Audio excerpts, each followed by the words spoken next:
I love Ghostbusters. The original is a classic, and you can never replace it. Or can you? Ha, no, but something comes very close to. A game that is quite close to my heart. Ghostbusters, the video game, remastered. Okay, so maybe I've never played the original, big deal. They're practically the same game, and that's what I'm going to be talking about today.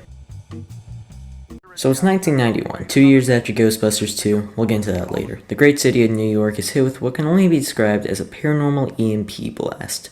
Unless you're a nerd. Had to be some sort of psi energy pulse. Substantial, a significant collected... This happens just in time for the newest Ghostbusters recruit to join. Slimer has become the Ghostbusters' pet, or living science experiment.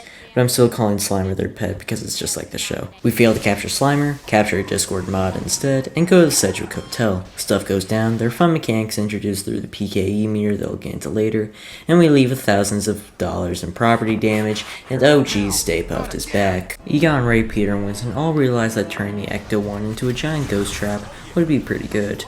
The plan is to drive through the streets and somehow trap Stay Puft, but just like an armored patrol in Afghanistan, our gang gets ambushed. How are they going to trap a creature made of physical marshmallows inside a trap designed to catch ghosts made of ectoplasm? Who knows?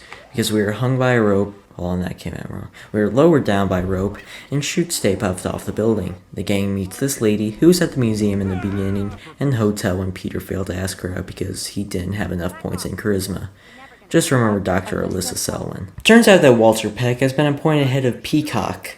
PCOC, Paranormal Contracts Oversight Commission. By the mayor himself. Peck hates the Ghostbusters, but he can't fire them or he gets fired. He's just there to keep the Ghostbusters in check. We go to the library instead of the museum and see the library ghost/Grey Lady. We get lore dumps from Winston. Archives looking at a stack of old newspaper clippings, all about some nut named Edmund aka the Collector. Go on, this dude has a history you should know about. He was a rare book collector who seduced Eleanor Twitty, the head librarian of this place. The Gray Lady? Says here that this collector used the Gray Lady to get to the rare books in her care. Specifically, a book called, get this, the Gozerian Codex. Evidently, he murdered her for it. Uh-oh. And let me guess. He collected their bodies, just like he collected books? Bingo! Ray, you get to buy me dinner.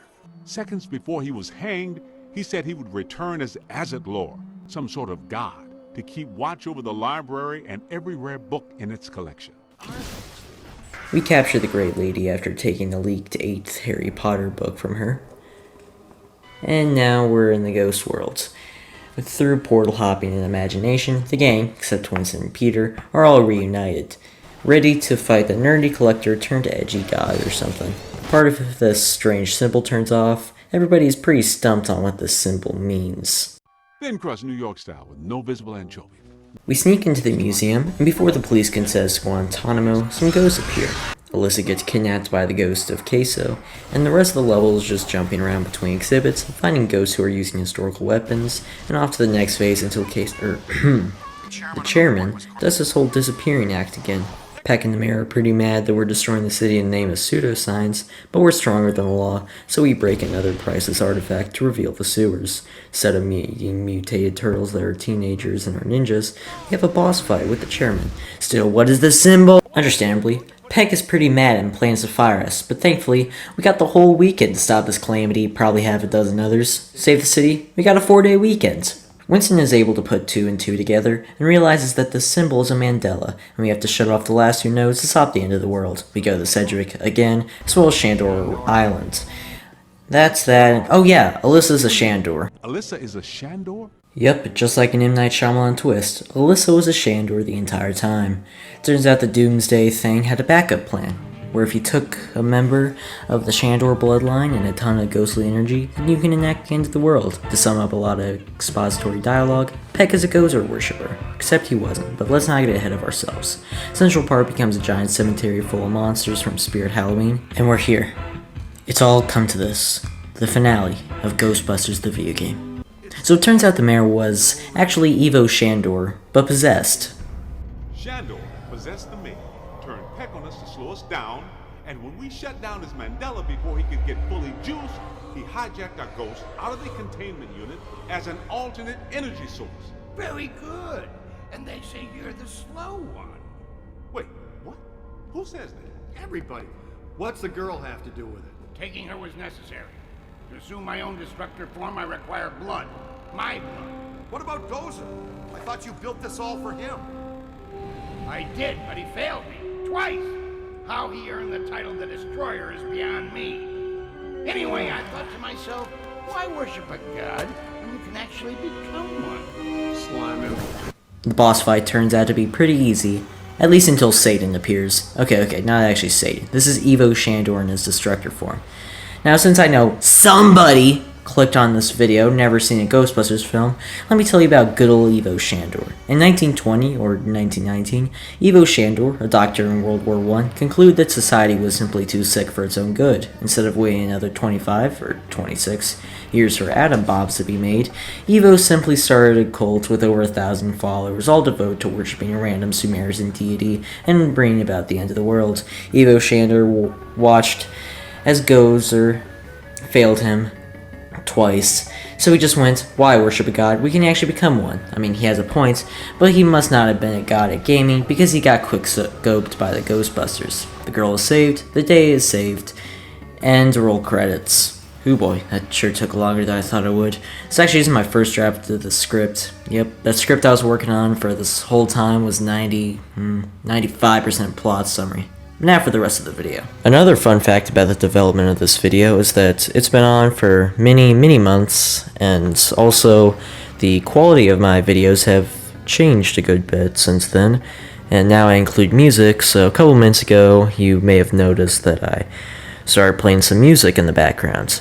That's because everything prior to that was like the only thing that had been edited and recorded for the video for like many months, so yeah, that's why there's music from now on. Anyways, actually back to the video, there's some problems.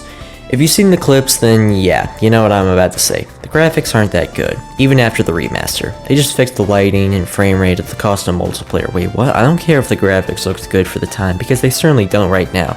That's why Ghostbusters Spirits Unleashed will age far better than the video game will.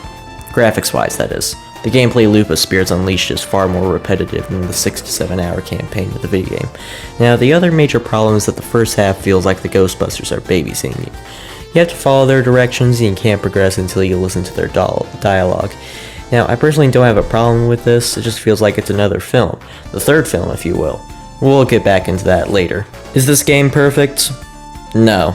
But what it really is the third movie. Move along, Afterlife for Ghostbusters 2016. Ghostbusters the video game is the true third movie.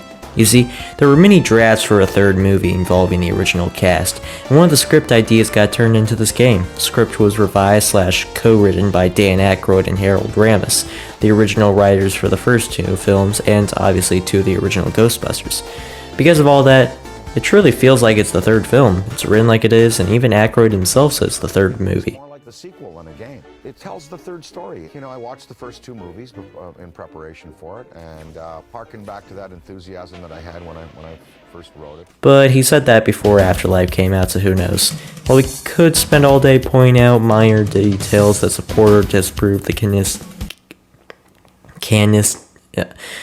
canonicity of the game, it's canon. Spiritually, this game is the third film, and I like that. Well, that took longer than I intended, but to wrap up this section, if you're a fellow Ghostbusters nerd, you can tell why I like this game. And if you're a regular human being who isn't into nerdy stuff like that, I like the stuff in this game because I like Ghostbusters. Now, what else is there? Oh right, the ghosts. Okay, you might be thinking, the story and writing may be good, but what about actually being a Ghostbuster? Good question. While some enemies can be vaporized by the unlicensed nuclear accelerator strapped onto your back, most of the ghosts are how you expect. You use your proton stream to sap a ghost's health, then you wrangle them with the capture stream, and then you trap them. The ghosts in this game vary quite a bit. You got your average specter, your once in a while animator ghost, and then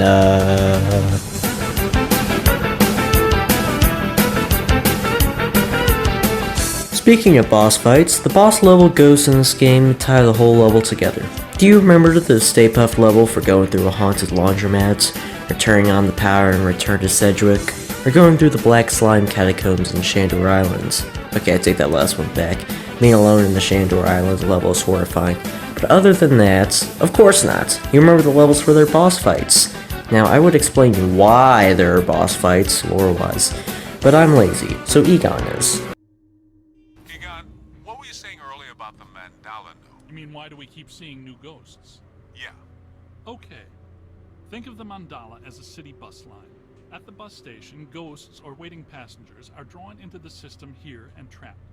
This concentrates their PK energy, which is then eventually forced through to the next node or station, and so on until it all ends at a final terminus. At each successive bus station, the station manager absorbs some of the energy. This makes the station manager, or node guardian, stronger so that it can keep the ghosts in line and destroy anyone who comes to the station to interfere with the flow. These nodes, or bus stations, gather the power used to feed a central point, thus creating a much bigger threat to our world. Does that make more sense now? TTTC, Totally Trapped Transit Company.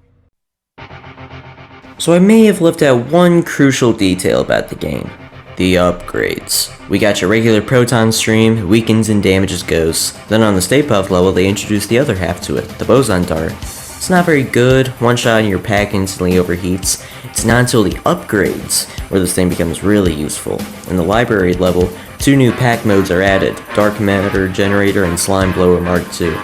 Dark Matter Generator is just a freeze array and a shotgun, except not at all. Slime Blower blows slime that weakens black slime ghosts and slime itself, while the slime tether is just a way of attaching objects together. In the museum level, we get our 4th and final pack mode, the Meson Collider. Big slow electricity versus weak and fast electricity. Each of these new pack upgrades usually are the weakness of the boss that inhabits the level that they were added in. Oh yeah, the PKE meter. Green is spooky stuff or objective related, red is a ghost, and blue is a cursed artifact. Scanning ghosts or cursed artifacts will unlock their corresponding data entry, when you also get money for scanning stuff. The PK meter also acts like a Pip-Boy from Fallout. It's your game menu, and that's about it. Alright, let's wrap this up. Okay, I see. You're probably thinking, I see that this game can be fun, enjoyable, and faithful to the original series, but why is this your favorite video game ever? And to that I say, I don't know. This game ain't perfect, that's for sure, but it definitely is pretty good. All the things mentioned before, gameplay, story, being 100% Canon, the true third movie, you can't change my mind, all that sprinkled with a dash of nostalgia and love for the original has made Ghostbusters the video game my favorite game ever. Whether you're a fan of Ghostbusters or not, I highly recommend playing this game. But anyways, here we are. After like 8 months in development, I've finally done it. Ghostbusters the video game. It has finally been talked about in a video like this. So let's... Yippee. Yeah, thank you all so much for watching. Please consider joining my YouTube membership or Discord. I swear I'll do some with the YouTube membership. I swear I will. And liking and subscribing helps out the most. The new Guts and Black Powder update is gonna drop real soon, probably. So, probably won't have time to make my Doom video, unfortunately. I'll try to get that out before the Dark Ages releases. But anyways, thank you all so much for watching. I'll see you all in the next one, and goodbye. You've killed my dessert!